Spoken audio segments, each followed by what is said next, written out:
முன்னொரு காலத்தில் தமிழ்நாட்டின் ஒரு பசுமையான காட்டில் அரவிந்தன் என்ற புத்திசாலியான வயதான யானை ஒன்று வாழ்ந்து வந்தது.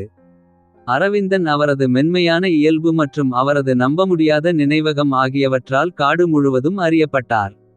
ஒரு வெயில் காலத்தில் அரவிந்தன் ஆற்றின் அருகே சென்று கொண்டிருந்தபோது உதவிக்காக அழுகை சத்தம் கேட்டது.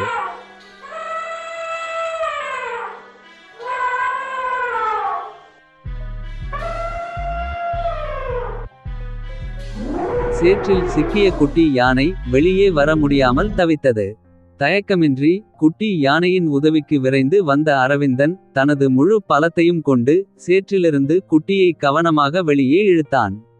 நன்றியுடனும் நிம்மதியுடனும் குட்டி யானை அரவிந்தனுக்கு நன்றி தெரிவித்ததுடன் அவரது கருணைக்கு எப்படி திருப்பிச் செலுத்த முடியும் என்று கேட்டது. அரவிந்தன் எளிமையாகச் சிரித்துவிட்டு, இந்த பாடத்தை மட்டும் நினைவில் வைத்துக்கொள்ளு என் குழந்தாய்.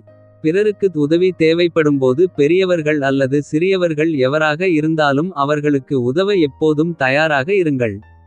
அன்று முதல் குட்டி யானை அரவிந்தனின் ஞானத்தையும் கருணையையும் கற்றுக்கொண்டு எல்லா இடங்களிலும் பின்தொடர்ந்தது. வருடங்கள் செல்லச் செல்ல குட்டி யானை அரவிந்தனைப் போலவே அறிவும் அக்கறையும் கொண்ட யானையாக வளர்ந்தது.